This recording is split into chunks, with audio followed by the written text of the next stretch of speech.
भिखारी विधवा महिला ने सिर्फ एक रोटी मांगी थी। करोड़पति ने अपने घर ले जाकर जो दिया। पूरी इंसानियत मर गई। ठंडी हवा उस शाम जैसे हड्डियों तक उतर रही थी। आसमान में काले बादल ऐसे जमा थे जैसे किसी की जिंदगी पर दुख का साया छा गया हो। उसी सर्द शाम में एक फटी पुरानी सफेद साड़ी में लिपटी सूखे चेहरे और बुझी आंखों वाली एक विधवा महिला सड़क किनारे खड़ी थी। उसका नाम था गौरी। कभी वही गौरी थी जिसके घर में हंसी गूंजती थी, जिसके हाथों की रोटियों की खुशबू पूरे मोहल्ले में फैल जाती थी। लेकिन आज हालात इतने बदल चुके थे कि वही गौरी जो कभी दूसरों को खिलाती थी, खुद एक रोटी के लिए दर दर भटक रही थी।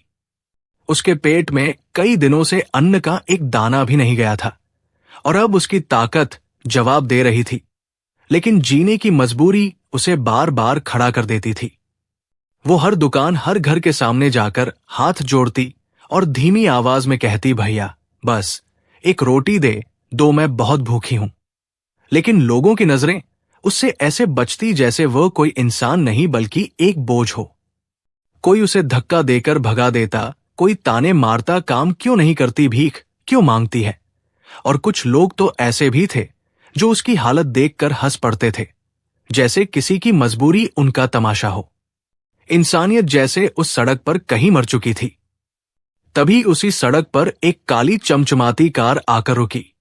गाड़ी से उतरा एक लंबा सूट बूट पहने रौबदार चेहरा वाला आदमी, जिसका नाम था विक्रम सिंह, जो शहर का बड़ा करोड़पति था, जिसके पास दौलत की कोई कमी नहीं थी, लेकिन दिल कैसा है ये कोई नहीं जानता था। गौरी ने कांपते हुए कदमों से उसकी तरफ बढ़कर कहा, साहब बस एक रोटी दे दीजिए, मैं बहुत भूखी हूं। विक्रम ने पहले तो उसे ऊपर से नीचे तक देखा। उसकी नजरों में एक अजीब सा ठंडापन था। उसने कुछ सेकंड तक गौरी को घूरा और फिर धीरे से कहा, मेरे साथ चलो। गौरी एक पल के लिए घबरा गई। उसका दिल जोर जोर से धड़कने लगा, लेकिन भूख ने उसके डर को दबा दिया और वो चुपचाप उसके पीछे चल पड़ी। कार के दरवाजे खुले और गौरी पहली बार ऐसी महंगी गाड़ी में बैठी। उसे लग रहा था जैसे वो किसी दूसरी दुनिया में आ गई हो। कुछ ही देर में कार एक बड़े आलीशान बंगले के सामने जाकर रुकी। इतना बड़ा घर उसने जिंदगी में कभी नहीं देखा था। अंदर हर चीज चमक रही थी। नौकर चाकर दौड़ रहे थे, लेकिन उस चमक के बीच भी एक अजीब सी खामोशी थी। विक्रम ने बिना कुछ बोले इशारा किया, अंदर आओ। गौरी धीरे धीरे अंदर गई। उसके कदम डर से कांप रहे थे। उसका दिल कह रहा था कि कुछ ठीक नहीं है, लेकिन पेट की आग ने हर डर को दबा दिया। तभी विक्रम ने नौकर को आवाज दी, इसे खाना दो। कुछ ही पलों में एक बड़ी सी थाली उसके सामने रख दी गई, जिसमें गरम रोटियां, सब्जी और कई तरह के पकवान थे। गौरी की आंखें भर आई। उसने कांपते हाथों से रोटी उठाई और जल्दी जल्दी खाने लगी, जैसे हर निवाला उसके अंदर जान डाल रहा हो। हर कौर के साथ उसकी आंखों से आंसू गिर रहे थे। लेकिन उसी पल विक्रम की ठंडी आवाज गूंजी, तुम्हें सिर्फ एक रोटी चाहिए थी, मैंने तुम्हें भरपेट खाना दे दिया, अब बदले में तुम्हें भी कुछ देना होगा। ये सुनते ही गौरी के हाथ रुक गए। उसका दिल जैसे एक पल के लिए थम गया। उसने डरते हुए विक्रम की तरफ देखा। उसकी आंखों में अब एक अजीब सी चमक थी जो गौरी को अंदर तक डरा गई। और उसी पल उसे एहसास हुआ कि शायद उसने एक रोटी के लिए बहुत बड़ी कीमत चुका दी है। गौरी के हाथ कांपते हुए वही थम गए थे। उसकी उंगलियों में पकड़ी रोटी जैसे पत्थर बन गई थी और गले में फंसा निवाला नीचे उतरने का नाम ही नहीं ले रहा था। उसके कानों में बार बार वही शब्द गूंज रहे थे, बदले में तुम्हें भी कुछ देना होगा। उसने धीरे से सिर उठाकर विक्रम की तरफ देखा और उसकी आंखों में ऐसा सन्नाटा था जैसे तूफान आने से पहले की खामोशी हो। गौरी का दिल जोर जोर से धड़क रहा था और उसके अंदर एक अजीब सा डर पनपने लगा था, लेकिन उसके पास अब पीछे लौटने का कोई रास्ता भी नहीं था। उसने हिम्मत जुटाते हुए कांपती आवाज में कहा, साहब मेरे पास देने के लिए कुछ भी नहीं है, मैं तो पहले ही सब कुछ खो चुकी हूं। विक्रम हल्का सा मुस्कुराया, लेकिन उस मुस्कान में इंसानियत नहीं बल्कि एक ठंडी चालाकी छिपी हुई थी।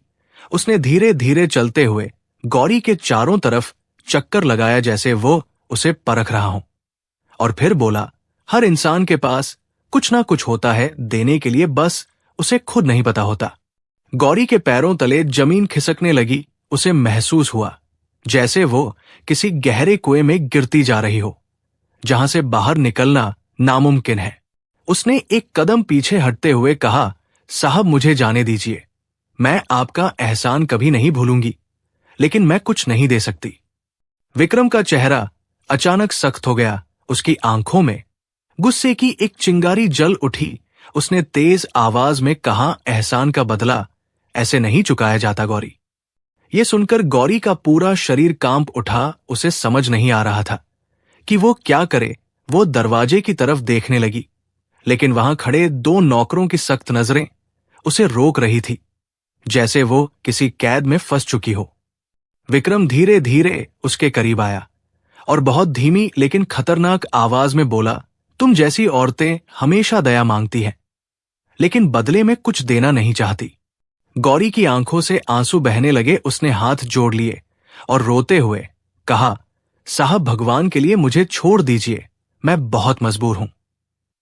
लेकिन विक्रम के चेहरे पर कोई असर नहीं हुआ। उसने एक पल के लिए भी उसकी मजबूरी को नहीं समझा, बल्कि उसकी नजरों में और ज्यादा कठोरता आ गई। उसने नौकरों की तरफ देखा और इशारा किया, कमरे का दरवाजा बंद कर दो। दरवाजा बंद होते ही गौरी का दिल जैसे टूट गया। उसे लगा जैसे उसकी आखिरी उम्मीद भी खत्म हो गई हो। कमरे में एक भारी सन्नाटा छा गया था और उस सन्नाटे में सिर्फ गौरी की सिसकियों की आवाज गूंज रही थी। वो बार बार भगवान को याद कर रही थी, शायद कोई चमत्कार हो जाए, कोई उसे बचा ले। लेकिन वहां कोई नहीं था जो उसकी मदद करता। विक्रम ने एक कुर्सी खींचकर बैठते हुए कहा, आज तुम्हें समझ में आएगा कि इस दुनिया में कुछ भी मुफ्त नहीं मिलता। गौरी ने अपनी आंखें बंद कर ली और उसके अंदर की हर उम्मीद धीरे धीरे खत्म होने लगी।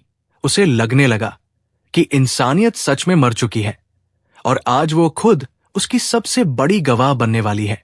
लेकिन तभी अचानक बाहर से किसी की तेज आवाज आई, जिसने कमरे के माहौल को एक पल में बदल दिया और गौरी की धड़कनों को फिर से उम्मीद की एक हल्की सी किरण दे दी। दरवाजे के बाहर से आई वो तेज आवाज जैसे किसी तूफान की तरह कमरे के सन्नाटे को चीरती हुई अंदर तक पहुंच गई।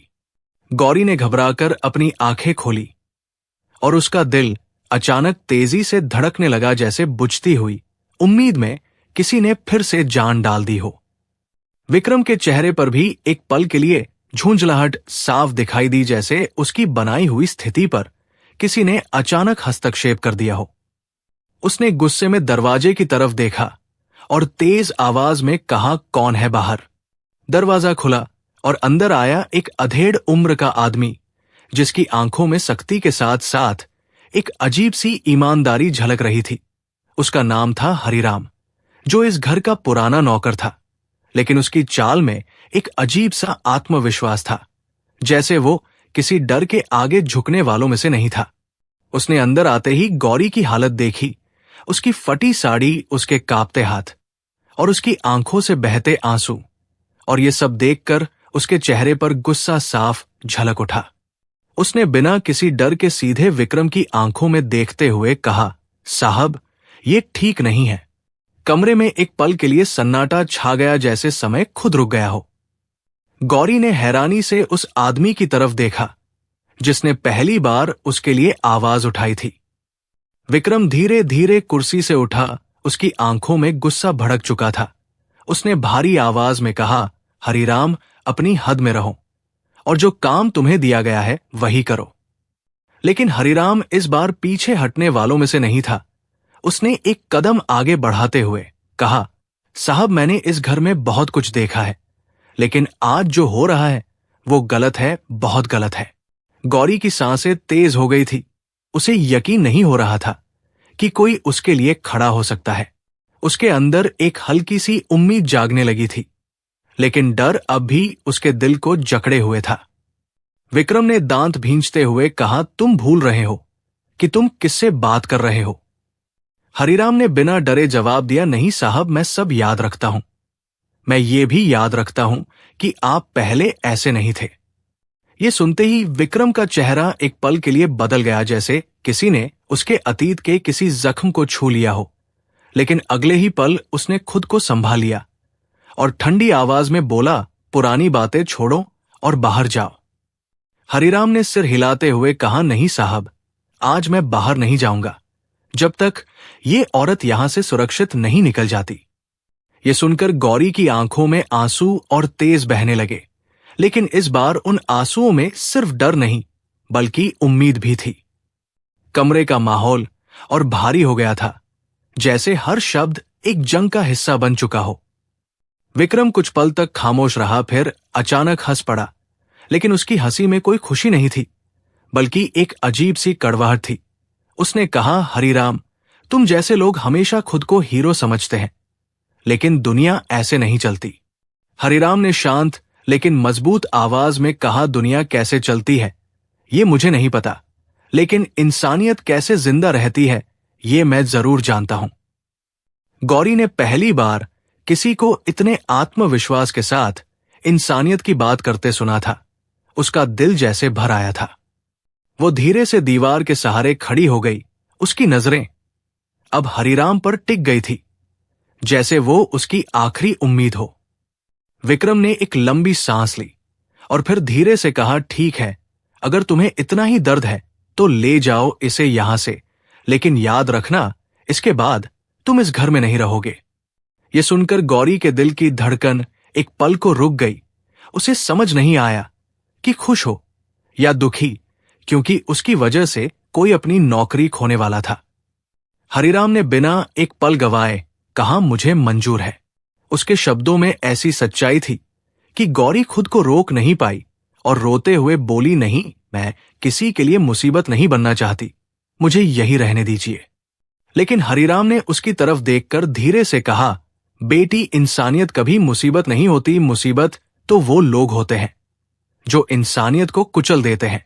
ये सुनकर गौरी के अंदर जैसे कुछ टूटकर फिर से जुड़ गया हो। विक्रम ने गुस्से में हाथ झटकते हुए कहा, जो करना है करो, और वहां से हट गया।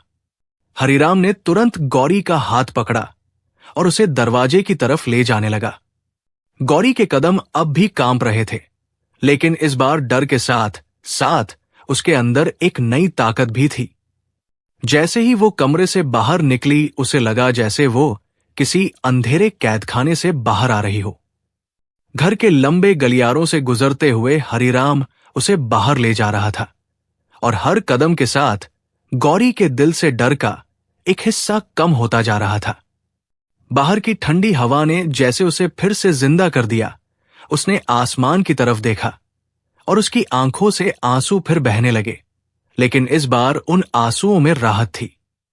हरिराम उसे गेट तक छोड़ने आया और जाते जाते बोला, बेटी, इस दुनिया में सब बुरे नहीं होते, बस अच्छे लोग अक्सर चुप रहते हैं, लेकिन जब वो बोलते हैं तो अंधेरा खुद पीछे हट जाता है।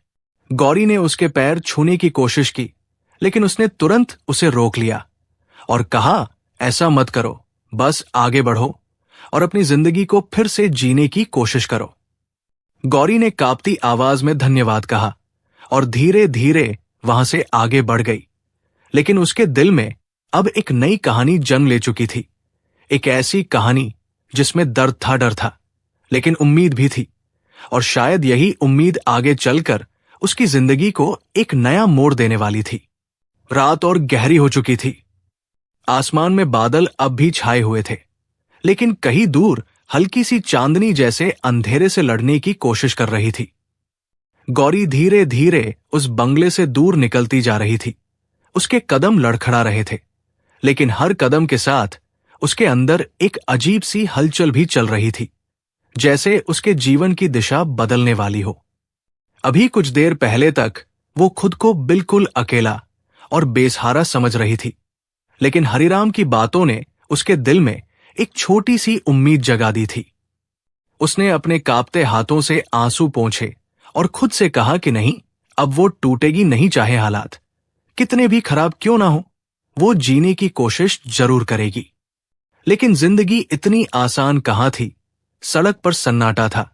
ठंडी हवा उसके शरीर को काट रही थी और भूख अब भी उसके पेट में आग की तरह जल रही थी। वो धीरे धीरे चलती रही। उसे नहीं पता था कि उसे जाना कहाँ है, बस उसके कदम उसे आगे बढ़ाते जा रहे थे, जैसे कोई अदृश्य ताकत उसे खींच रही हो। कुछ दूर चलने के बाद वो एक पुराने मंदिर के सामने पहुंच गई। मंदिर के बाहर एक टूटी हुई सीढ़ी पर बैठकर उसने गहरी सांस ली। उसका शरीर अब जवाब दे रहा था और उसकी आंखें धीरे धीरे बंद होने लगी थी। लेकिन तभी मंदिर के अंदर से घंटियों की आवाज आई, जिसने उसे फिर से जगा दिया। वो धीरे से उठी और अंदर चली गई। मंदिर के अंदर एक बूढ़ा पुजारी दीपक जला रहा था। उसकी आंखों में शांति थी और चेहरे पर एक अजीब सी चमक, जैसे उसने दुनिया के हर दर्द को समझ लिया हो। गौरी ने धीरे से मंदिर के एक कोने में बैठकर हाथ जोड़ लिए। उसकी आंखों से आंसू लगातार बह रहे थे और उसके होंठ कांपते हुए भगवान से सिर्फ एक ही सवाल कर रहे थे कि आखिर उसकी जिंदगी में इतना दर्द क्यों है। पुजारी ने जब उसे देखा तो धीरे धीरे उसके पास आया और शांत आवाज में पूछा, बेटी क्या हुआ? गौरी ने पहले कुछ नहीं कहा, लेकिन फिर उसके अंदर दबा हुआ सारा दर्द जैसे एकदम से बाहर आ गया। उसने रोते रोते अपनी पूरी कहानी सुना दी। कैसे उसने सब कुछ खो दिया, कैसे वो एक रोटी के लिए भटक रही थी और कैसे आज उसके साथ होने वाला था कुछ ऐसा जो उसकी आत्मा को हमेशा के लिए तोड़ देता। पुजारी ने ध्यान से उसकी हर बात सुनी और फिर बहुत धीरे से कहा, बेटी, जिंदगी में हर अंधेरा हमेशा के लिए नहीं रहता, कभी ना कभी सुबह जरूर होती है। ये सुनकर गौरी की आंखों में एक हल्की सी चमक आई, लेकिन उसके दिल में अब भी डर और दर्द भरा हुआ था। पुजारी ने उसे मंदिर के पीछे बने एक छोटे से कमरे में ले जाकर बैठाया और उसे थोड़ा सा प्रसाद और पानी दिया। गौरी ने कांपते हाथों से वह प्रसाद खाया और जैसे ही पानी उसके गले से नीचे उतरा, उसे लगा जैसे उसके अंदर फिर से थोड़ी ताकत लौट आई हो। उस रात वो मंदिर के उसी छोटे से कमरे में बैठी रही। उसकी आंखों में नींद नहीं थी, बल्कि उसके अंदर एक तूफान चल रहा था। वो बार बार उसी घटना को याद कर रही थी और हर बार उसका दिल कांप उठता था, लेकिन साथ ही साथ हरिराम की बातें भी उसके दिमाग में गूंज रही थी कि इंसानियत अभी मरी नहीं है। उसी समय दूसरी तरफ विक्रम अपने बड़े से कमरे में बैठा था। उसके सामने महंगी शराब का गिलास रखा था, लेकिन आज उसके हाथ उस गिलास को उठाने में भी हिचकिचा रहे थे। उसके दिमाग में बार बार हरिराम की बातें गूंज रही थी और गौरी का डरा हुआ चेहरा उसकी आंखों के सामने घूम रहा था। उसने गुस्से में गिलास उठाकर दीवार पर फेंक दिया और खुद से कहा कि उसे इससे कोई फर्क नहीं पड़ता, लेकिन उसके दिल के अंदर कहीं ना कहीं एक हल्की सी चुभन जरूर थी, जिसे वो नजरअंदाज नहीं कर पा रहा था। रात बीतती रही और दोनों अपनी अपनी दुनिया में अपने अपने दर्द से जूझते रहे। सुबह की पहली किरण जब मंदिर के आंगन में पड़ी तो गौरी ने अपनी आंखें खोली। उसके चेहरे पर अब भी थकान थी, लेकिन उसके अंदर एक नई जिद भी थी। उसने धीरे से उठकर भगवान के सामने हाथ जोड़े और मन ही मन कसम खाई कि अब वो अपनी जिंदगी को भीख मांगकर नहीं, बल्कि मेहनत करके जिएगी, चाहे रास्ता कितना भी मुश्किल क्यों ना हो। पुजारी ने उसे जाते हुए देखा और आशीर्वाद दिया कि उसका हर कदम उसे सही दिशा में ले जाए। गौरी मंदिर से बाहर निकली तो सुबह की हल्की धूप उसके चेहरे पर पड़ी और उसे लगा जैसे ये एक नई शुरुआत है, लेकिन उसे ये नहीं पता था कि उसके आगे का रास्ता अभी और भी कठिन होने वाला है और उसकी किस्मत उसे फिर से उसी मोड़ पर ले जाने वाली है जहां से वो भागना चाहती थी। उसी समय दूर खड़ा एक आदमी उसे ध्यान से देख रहा था। उसकी आंखों में एक अजीब सी चमक थी, जैसे वो गौरी को पहचान चुका हो और उसकी जिंदगी में एक नया तूफान आने वाला हो। सुबह की हल्की धूप अब तेज होने लगी थी, लेकिन गौरी के जीवन में अभी भी उजाला पूरी तरह नहीं आया था। मंदिर की सीढ़ियों से उतरते हुए उसके कदमों में एक अजीब सी हिचकिचाहट थी, जैसे वो हर नए रास्ते से डर रही हो, लेकिन फिर भी उसने खुद को संभाला और आगे बढ़ने का फैसला किया। उसके दिल में अब एक ही बात गूंज रही थी कि उसे अब किसी के सामने हाथ नहीं फैलाना है, उसे अपनी मेहनत से जीना है, चाहे रास्ता कितना भी कठिन क्यों ना हो। वो धीरे धीरे शहर की तरफ बढ़ने लगी। सड़कें अब भीड़ से भरने लगी थी। लोग अपने अपने काम में व्यस्त थे, किसी को किसी की परवाह नहीं थी। और उसी भीड़ में गौरी भी एक अनजान चेहरा बनकर चल रही थी, लेकिन उसके अंदर एक अलग ही जंग चल रही थी। कुछ दूर चलने के बाद वो एक छोटे से ढाबे के पास रुकी। वहां से रोटियों की खुशबू आ रही थी और उसके पेट में फिर से भूख जाग उठी। लेकिन इस बार उसने खुद को रोका और ढाबे के मालिक के पास जाकर धीरे से बोली, मालिक मुझे काम चाहिए, मैं बर्तन मांज लूंगी, झाड़ू लगा दूंगी, बस मुझे 2 वक्त की रोटी दे दीजिए। ढाबे का मालिक पहले तो उसे ऊपर से नीचे तक देखने लगा। उसकी आंखों में शक था, लेकिन फिर उसने कुछ सोचकर कहा, ठीक है, काम करोगी तो खाना मिलेगा। गौरी की आंखों में तुरंत आंसू आ गए, लेकिन इस बार वो खुशी के थे। उसने तुरंत काम शुरू कर दिया। उसके हाथ तेजी से चलने लगे, जैसे वो अपने अतीत के हर दर्द को मिटाना चाहती हो। दिन भर उसने बिना रुके काम किया। उसके हाथ छिल गए, उसके शरीर में दर्द होने लगा, लेकिन उसने एक बार भी शिकायत नहीं की, क्योंकि उसे पता था कि ये दर्द उस दर्द से छोटा है जो उसने अब तक सहा है। शाम तक जब उसने ढाबे के सारे काम पूरे कर लिए तो मालिक ने उसे 2 रोटियां और थोड़ी सब्जी दी। गौरी ने वो खाना ऐसे खाया जैसे ये उसकी मेहनत की पहली जीत हो। उसके चेहरे पर एक हल्की सी मुस्कान आई, जो शायद बहुत समय बाद लौट कर आई थी। लेकिन किस्मत को शायद उसकी ये छोटी सी खुशी भी मंजूर नहीं थी।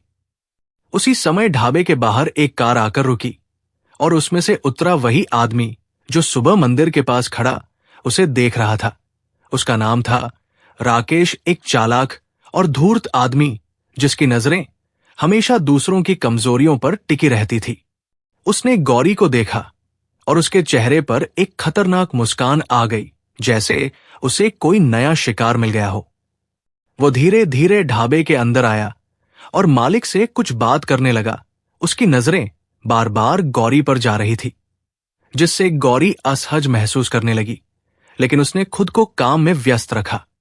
कुछ देर बाद राकेश मालिक के पास गया और धीरे से बोला, ये औरत कहां से आई है? मालिक ने लापरवाही से कहा, पता नहीं, सुबह आई थी, काम मांगने लगी तो रख लिया। राकेश की आंखों में एक चमक आई। उसने जेब से कुछ पैसे निकाले और मालिक के हाथ में थमा दिए और बोला, इसे मेरे साथ भेज दो, मुझे घर पर काम के लिए औरत चाहिए। मालिक ने बिना ज्यादा सोचे पैसे देखे और तुरंत मान गया। उसने गौरी को आवाज दी और कहा, तुम्हें अब इनके साथ जाना होगा, ये तुम्हें काम देंगे।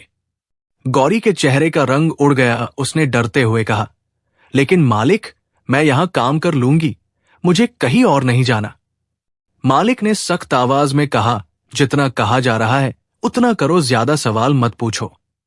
गौरी समझ गई कि यहां उसकी कोई सुनने वाला नहीं है। उसका दिल फिर से डर से भर गया, लेकिन मजबूरी ने उसे चुप करा दिया।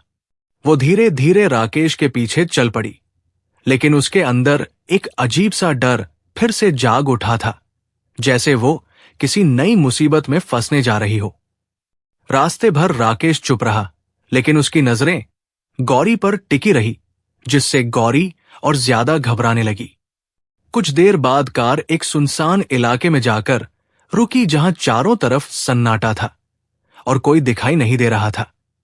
गौरी का दिल जोर जोर से धड़कने लगा।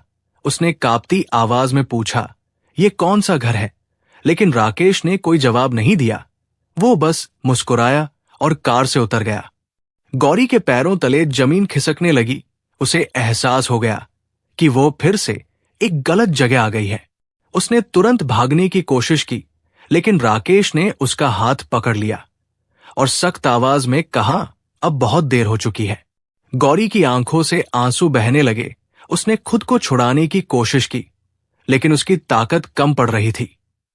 तभी अचानक पीछे से किसी ने जोर से आवाज लगाई, राकेश, छोड़ दो उसे।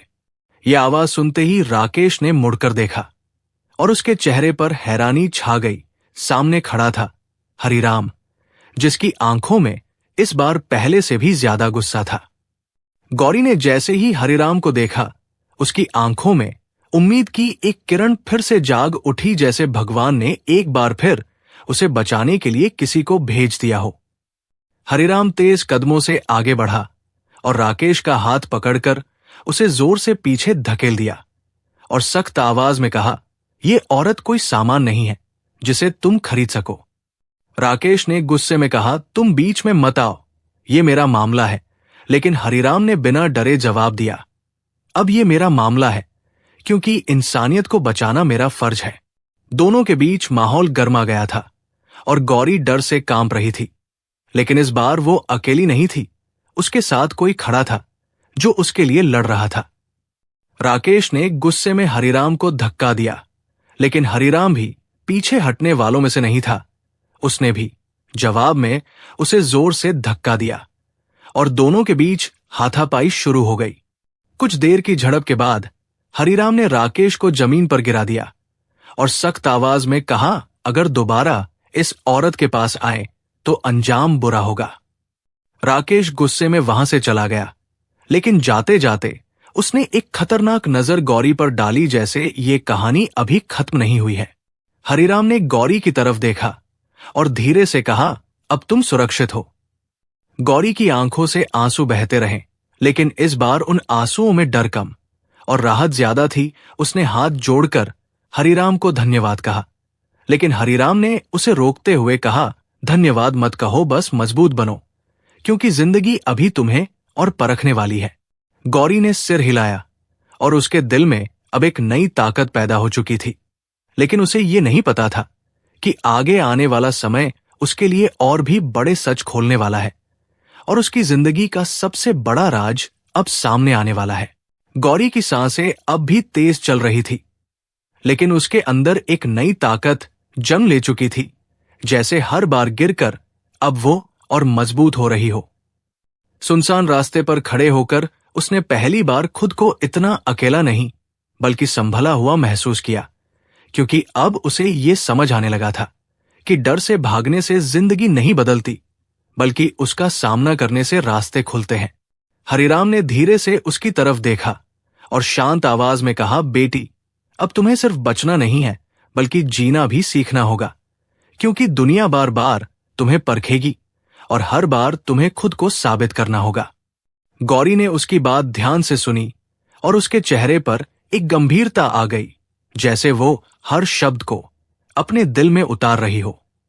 उसने धीरे से कहा, "मैं अब डरकर नहीं भागूंगी, चाहे कुछ भी हो जाए, मैं अपनी जिंदगी खुद बनाऊंगी।" हरिराम के चेहरे पर हल्की सी मुस्कान आई, लेकिन उसकी आंखों में एक चिंता भी थी, जैसे वो जानता हो कि आगे का रास्ता आसान नहीं होगा। उसने गौरी को शहर के एक छोटे से महिला आश्रय गृह के बारे में बताया, जहां कुछ बेसहारा महिलाएं रहती थी और अपने पैरों पर खड़े होने की कोशिश कर रही थी। गौरी ने बिना सोचे उस जगह जाने का फैसला किया, क्योंकि अब उसे एक सुरक्षित छत की जरूरत थी, जहां से वो अपनी नई शुरुआत कर सके। दोनों धीरे धीरे उस आश्रय गृह की तरफ बढ़ने लगे। रास्ते में गौरी बार बार पीछे मुड़कर देखती, जैसे उसे डर हो कि कहीं फिर से कोई मुसीबत उसका पीछा न कर रही हो, लेकिन हरिराम की मौजूदगी उसे थोड़ी हिम्मत दे रही थी।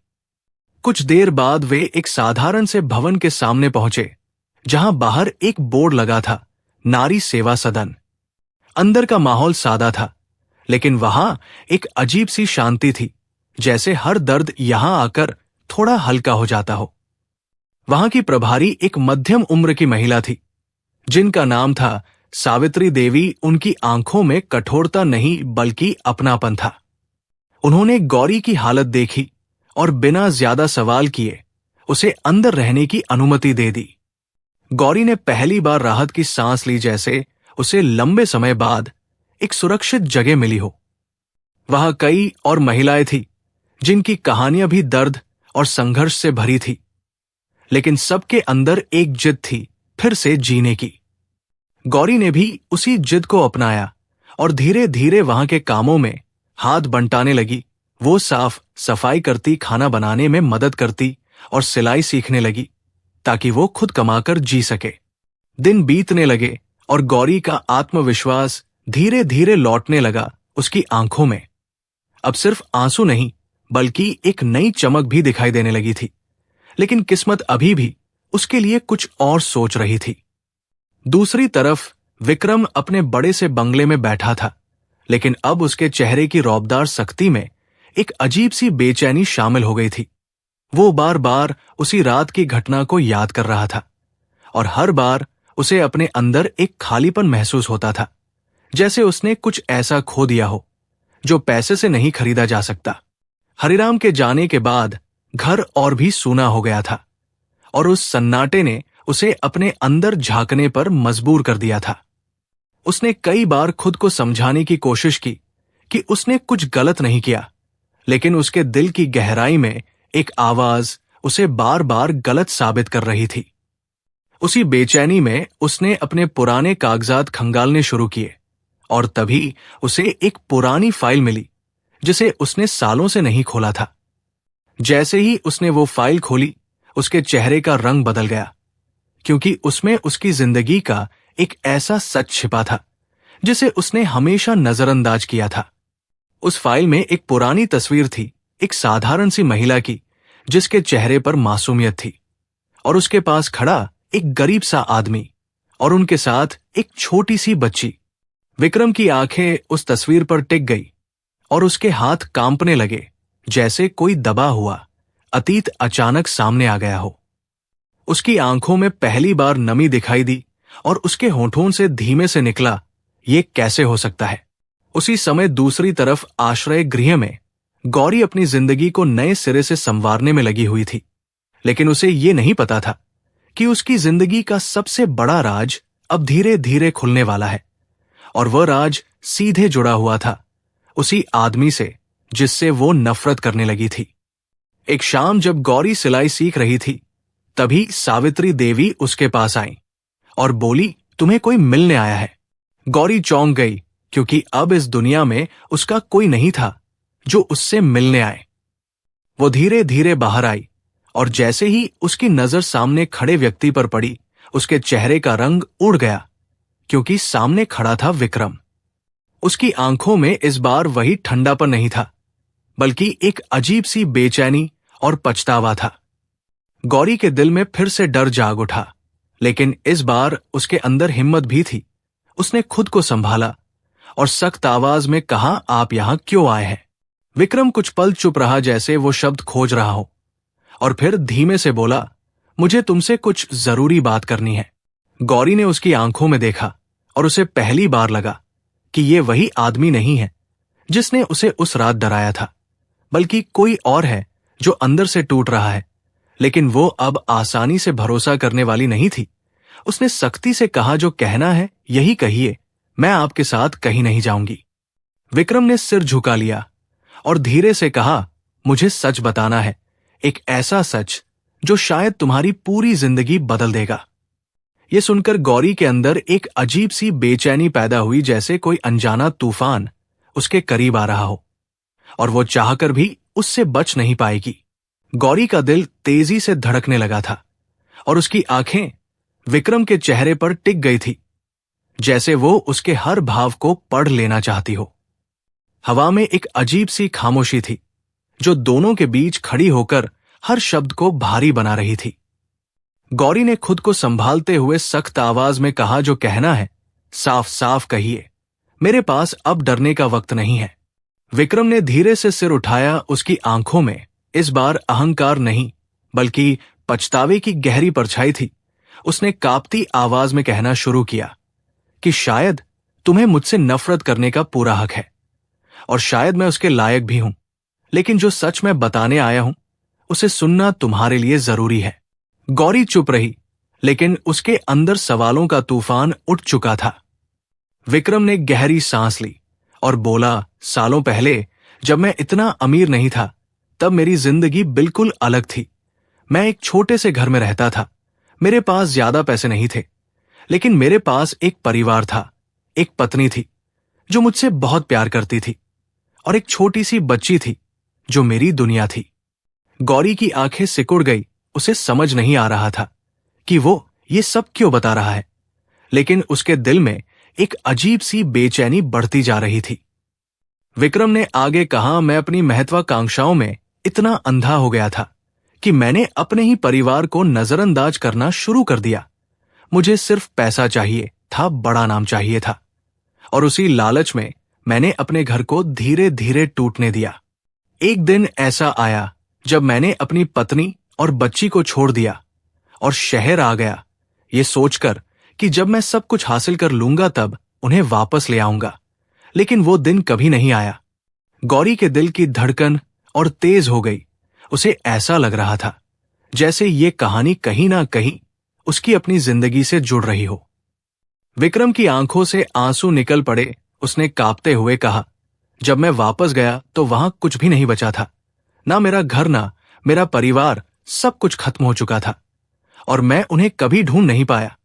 गौरी का चेहरा पीला पड़ गया, उसकी सांसें भारी होने लगी और उसके अंदर एक अजीब सा डर पनपने लगा, जैसे कोई सच्चाई अब सामने आने वाली हो जिससे वो बच नहीं पाएगी। विक्रम ने जेब से वही पुरानी तस्वीर निकाली और उसे गौरी की तरफ बढ़ा दिया। उसके हाथ कांप रहे थे, जैसे वो खुद भी उस सच से डर रहा हो। गौरी ने धीरे से वो तस्वीर ली और जैसे ही उसकी नजर उस तस्वीर पर पड़ी, उसका पूरा शरीर सन्न रह गया। उसकी आंखें फैल गई और उसके हाथ कांपने लगे, क्योंकि उस तस्वीर में जो छोटी सी बच्ची थी वो वही थी, वो खुद थी। उसके होंठ कांपने लगे और उसकी आंखों से आंसू बहने लगे। उसने कांपती आवाज में कहा, ये कैसे हो सकता है? विक्रम ने सिर झुका लिया और टूटती हुई आवाज में कहा, क्योंकि तुम वही बच्ची हो गौरी, तुम मेरी बेटी हो। ये सुनते ही जैसे गौरी के पैरों तले जमीन खिसक गई। उसका दिमाग सुन्न हो गया और उसका दिल जैसे एक साथ 1000 टुकड़ों में टूट गया। वो कुछ पल तक वही खड़ी रही, जैसे उसकी दुनिया थम गई हो।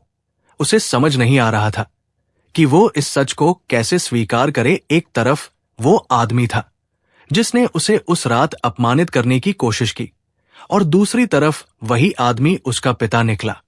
उसके अंदर गुस्से और दर्द का ज्वालामुखी फूट पड़ा। उसने जोर से कहा, नहीं, ये झूठ है। आप जैसे आदमी मेरे पिता नहीं हो सकते। जिसने अपनी ही बेटी के साथ ऐसा व्यवहार किया, वो पिता कहलाने के लायक नहीं है। विक्रम की आंखों से आंसू बहते रहे। उसने कुछ कहने की कोशिश की, लेकिन शब्द उसके गले में ही अटक गए। गौरी का शरीर कांप रहा था, उसका दिल टूट चुका था और उसकी आंखों में अब सिर्फ नफरत थी।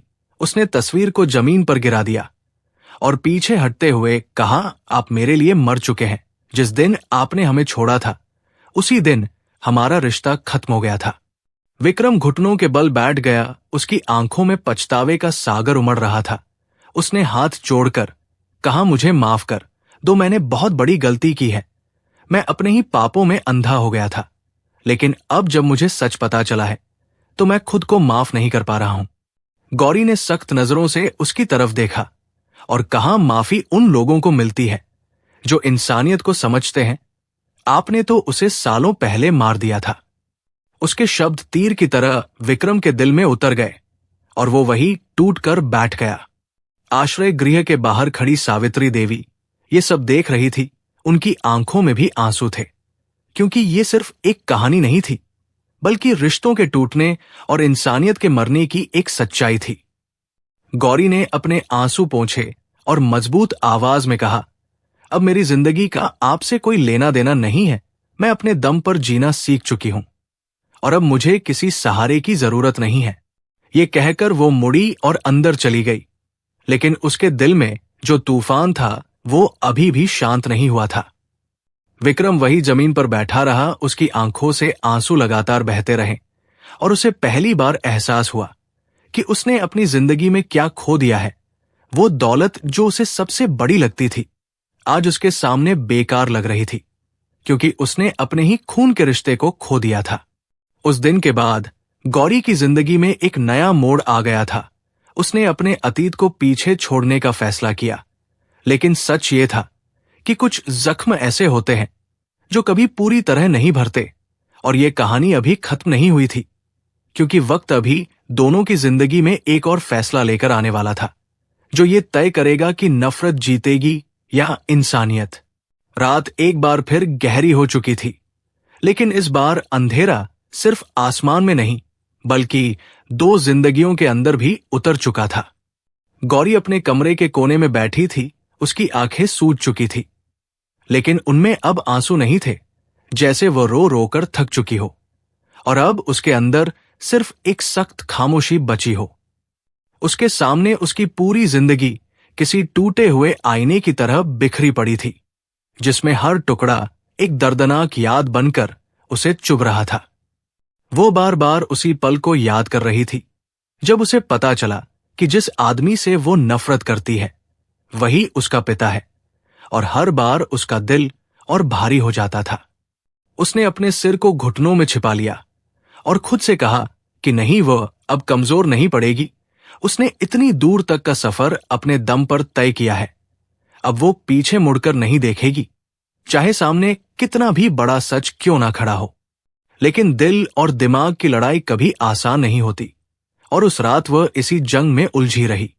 दूसरी तरफ विक्रम अपने विशाल लेकिन खाली पड़े बंगले में अकेला बैठा था। चारों तरफ सन्नाटा था, जो उसे हर पल उसकी गलतियों का एहसास करा रहा था। उसने अपनी दौलत, अपनी सफलता, सब कुछ हासिल कर लिया था, लेकिन आज वो खुद को दुनिया का सबसे गरीब इंसान महसूस कर रहा था, क्योंकि उसने वो खो दिया था जो सबसे कीमती था, उसका परिवार, उसका खून, उसका अपना रिश्ता। उसके सामने वही पुरानी तस्वीर पड़ी थी जिसे वो बार बार उठाता और फिर रख देता। उसकी आंखों से आंसू थमने का नाम नहीं ले रहे थे, और उसके दिल में सिर्फ एक ही सवाल गूंज रहा था कि क्या उसे कभी माफी मिल पाएगी। रात गुजरती रही और दोनों अपनी अपनी दुनिया में अपने दर्द से लड़ते रहे। सुबह की पहली किरण जब खिड़की से अंदर आई तो गौरी ने अपनी आंखें खोली। उसके चेहरे पर अब एक अजीब सी शांति थी, जैसे उसने कोई बड़ा फैसला कर लिया हो। उसने धीरे से उठकर आईने में खुद को देखा। उसकी आंखों में अब कमजोरी नहीं बल्कि एक मजबूत इरादा था। उसने तय कर लिया था कि वो अपने अतीत से भागेगी नहीं बल्कि उसका सामना करेगी, लेकिन अपने तरीके से। वो बाहर आई और सावित्री देवी के पास जाकर बोली कि वो अब इस आश्रय गृह में सिर्फ रहने के लिए नहीं बल्कि दूसरों की मदद करने के लिए काम करना चाहती है, ताकि कोई और औरत उस दर्द से ना गुजरे जिससे वो गुजरी है। सावित्री देवी ने उसकी आंखों में देखा और मुस्कुरा दी। उन्हें समझ आ गया था कि गौरी अब टूट चुकी लड़की नहीं रही बल्कि एक मजबूत इंसान बन चुकी है। धीरे धीरे गौरी ने वहां आने वाली नई महिलाओं की मदद करना शुरू किया। वो उन्हें हिम्मत देती, उन्हें काम सिखाती और उन्हें ये यकीन दिलाती कि जिंदगी कभी खत्म नहीं होती, बस उसे जीने का तरीका बदलना पड़ता है। उसके अंदर अब एक नई रोशनी जल चुकी थी जो दूसरों के अंधेरे को भी कम करने लगी थी। लेकिन कहानी का दूसरा हिस्सा अभी बाकी था। विक्रम कई दिनों तक खुद को कमरे में बंद रखता रहा। उसने दुनिया से दूरी बना ली थी, लेकिन एक दिन उसने खुद को आईने में देखा और उसे लगा कि अगर वो अब भी चुप रहा तो उसकी गलती कभी नहीं सुधरेगी।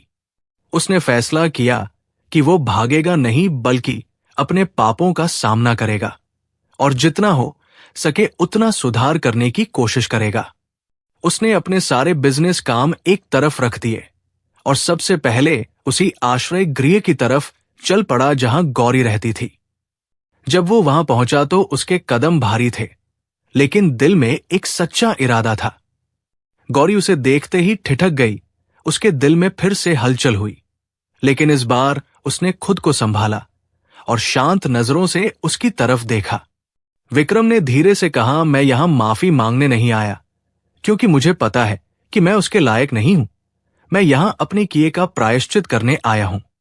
अगर तुम इजाजत दो तो मैं इस आश्रय गृह की मदद करना चाहता हूं, ताकि किसी और को वो सब न सहना पड़े जो तुमने सहा।